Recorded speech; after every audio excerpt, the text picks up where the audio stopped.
প্ৰথম press meat বুলি ক'ব পাৰে আৰু আজি নতুনকৈ 12 জন এক্সিকিউটিভ কাউন্সিল EM আমাৰ শপত গ্ৰহণ লৈছে। ইয়াৰ পিছত আমি আকৌ এক্সিকিউটিভ কাউন্সিলৰ EC মিটিং আমি লৈছোঁ, অলপ আগতে শেষ হ'ল। তো প্ৰথম আমাৰ এক্সিকিউটিভ কাউন্সিল EC মিটিঙত খুব ভাল ডিচিশ্যন হ'ল। আমি আগত যেনেকৈ প্ৰচাৰ কৰি আহিছে এই হিচাপত আমি আলোচনা কৰি পেলাই ডিচিশ্যন ল'ব পাৰিছোঁ। এইটো হ'ল প্ৰথমত আমি খুব ভাল ডিচিশ্যন এটা আহিল, যিসকলৰ লগত মাটিৰ পাট্টা নাই, আইনগতভাৱে যিসকলে মাটিৰ পাট্টা পাব লগা আছে চবেই মাটিৰ পাট্টা পাব। সেইটো আমি আৰু সেইটো দিবৰ কাৰণে যিখিনি অফিচিয়েল ষ্টাফ লাগে, যদি শ্বৰ্টেজ আছে তেতিয়াহ'লে সেই ৰেভিনিউ ডিপাৰ্টমেণ্টৰ পৰা যিসকল ৰিটায়াৰ্ড হৈছে যেনিবা খানাংগ হওক, কোনোবা মণ্ডল হওক বা কোনোবা যিকোনো অফিচিয়েলছ ৰিটায়াৰ্ড পাৰ্চনসকলক লৈ পেলাই ইমিডিয়েটলি এই কামটো কৰিব লাগে বুলি আমি ডিচিশ্যন লৈছোঁ। মুঠতে অফিচিয়েলছটো যিহেতু শ্বৰ্টেজ হ'বই, যিহেতু আমাৰ এণ্টায়াৰ BTCত ইমান হাজাৰ হাজাৰ মানুহৰ মাটি পাট্টা দিয়াৰ কথা আছে, ডিচিশ্যন যিহেতু লৈছে, অফিচিয়েল ষ্টাফটো যিহেতু শ্বৰ্টেজ হ'ব, সেইকাৰণে আমি ৰিটায়াৰ্ড পাৰ্চনসকলক লৈ পেলাই এই কামটো সোনকালে আৰম্ভ কৰিব লাগে বুলি আমি ডিচিশ্যন লৈছে। আৰু ছেকেণ্ডলি আমি CSBটো আমি ডিজলভ কৰিলোঁ। আগৰ CSB চেণ্ট্ৰেল ছিলেকশ্যন বৰ্ড সেইটো আমি ডিজলভ কৰিলোঁ। ইয়াৰ পিছত আমি ডিচিশ্যন লৈছে আমি আগত প্ৰচাৰ কৰাৰ নিচিনা ওদালগুৰিত মিনি ছেক্ৰেটাৰিয়েট বনাব লাগে, এইটো আমি ডিচিশ্যন লৈছে বনাব। মিনি ছেক্ৰেটাৰিয়েট নতুনকৈ আমি বনাম ওদালগুৰিত। আৰু এতিয়া বিল্ডিং কনষ্ট্ৰাকশ্যনটো শেষ হোৱাৰ আগতে আমি যিহেতু কামটো আৰম্ভ কৰিব লাগে, আমি ডিষ্ট্ৰিক্ট লেভেলত যিখিনি অফিচাৰসকল আছে এইসকলক লৈ পেলাই আমি কিছুমান কামটো আগবাঢ়ি লৈ যাম। এতিয়া যিহেতু বিল্ডিং কনষ্ট্ৰাকশ্যনটো সময় লাগিব বা আমাৰ অফিচিয়েলছসকলটো চেংচন হ'বৰ কাৰণে অলপ সময় লাগিব, সেইকাৰণে এক্সিষ্টিং ডিষ্ট্ৰিক্ট লেভেলত যিখিনি অফিচাৰ্ছ আছে সিহঁতক ডাবল এটাচমেণ্টত দি পেলাই আমি BTC ছেক্ৰেটাৰিয়েটত কোনোবা অফিচাৰক আমি এটাচমেণ্টত দি পেলাই আমি অফিচটো চলাই যাম। মুঠতে মিনি ছেক্ৰেটাৰিয়েট ওদালগুৰিত আৰম্ভ হৈছে বুলি আপোনালোকে ধৰিব পাৰে। এইটো কংগ্ৰেছ, এইটো BJP পাব নালাগে।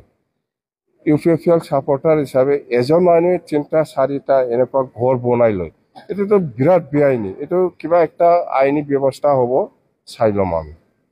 গোটা চিৰিয়াছ এইবিলাকে, বেছি আৰু নাই। আজি মেইন এজেণ্ডাটো হ'ল লেণ্ড পাট্টা আৰু আমাৰ যিটো 5টা গেৰেণ্টি সেইবিলাক ভাল হ'ল।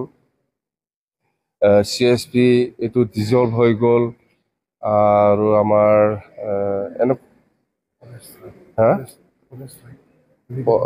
ফৰেষ্টৰ যিখিনি ইণ্টাৰভিউ দি পেলাই গ্ৰেড 1 গ্ৰেড 2 চাকৰি দিছিল, সেইটো লিগেল ইলিগেল সেইটো আমি আজি আলোচনা হৈছে, এইটো চাব দিছে।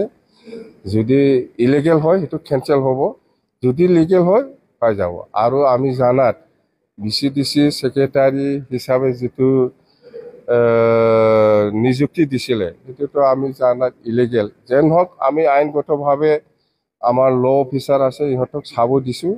উইদিন এ উইক মই ৰিপৰ্টটো পাম, এই ৰিপৰ্টটো চাই পেলাই যদি কেঞ্চেল কৰিব লাগে মই কেঞ্চেল কৰি দিম।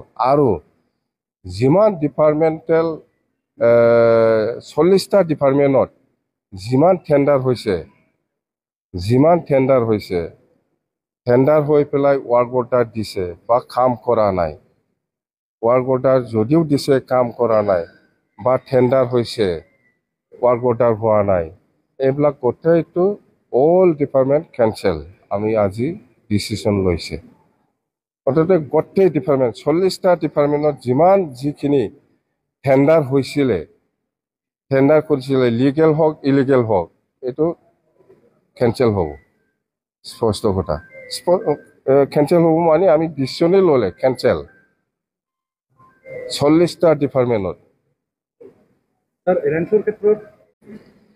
অৰুণোদয় হওক PMAY হওক গোটেই কিবাটো ডাইৰেক্ট BTC আৰু প্ৰমোদ বড়োৰ দিনত যিবিলাক চিলেকশ্যন হৈছে যিবিলাক লিগেল সেইটোতো পাব ইলিগেলটো একটাও নাপাব আমাৰ কথাটো হ'ল পাৰ্টিৰ লগত কথা নহয় যি মানুহে পাব কাৰণে অধিকাৰ আছে যোগ্যতা আছে চবেই পাব স্পষ্ট কথা ইহঁতৰ নিচিনা এইটো BJP এইটো BPF এইটো কংগ্ৰেছ কৈ পেলাই স্কিম আঁচনি বাছনি নকৰে আমি স্পষ্ট কথা এইটো আমি আজি ডিচিশ্যন হৈছে যিসকলক আমাৰ দিনত 10 বছৰ হওক 10 বছৰ 11 বছৰ 12 বছৰটো ৰেগুলাৰ হ'ব কিন্তু এতিয়া 5 বছৰ ইহঁতে যিসকলে ফিক্স পে কাম কৰি আছে ইহঁতে চেলাৰী পোৱা নাই সেইটো 2.5 বছৰৰ কাৰণে ইমিডিয়েটলি আমি ঠিক কৰিম আলোচনা চলি আছে এইটো ৰাজনৈতিক কথা হ'ল এইটো আলোচনা কৰি আছে আলোচনাৰ মাজতে হ'ব আমি NDA থাকিম নাথাকিম সেইটো আলোচনা হৈ আছে ইয়াত ভালকৈ পজিটিভলি গৈ আছে আলোচনাটো নিশ্চয় আশা কৰিব পাৰোঁ আমি হা এক্সপানশ্যন এইটোতো আমি যদি এক্সপানশ্যন প্ৰয়োজন বুলি ভাবে আমাৰ BTC আমি লিখি দিম এতিয়া ডিপাৰ্টমেণ্টটো কোনোবা যদি ভাল কাম কৰে কণ্টিনিউ হ'ব যদি কোনোবা ভাল কাম নকৰে চেঞ্জ হ'ব এইটোত সময় নালাগে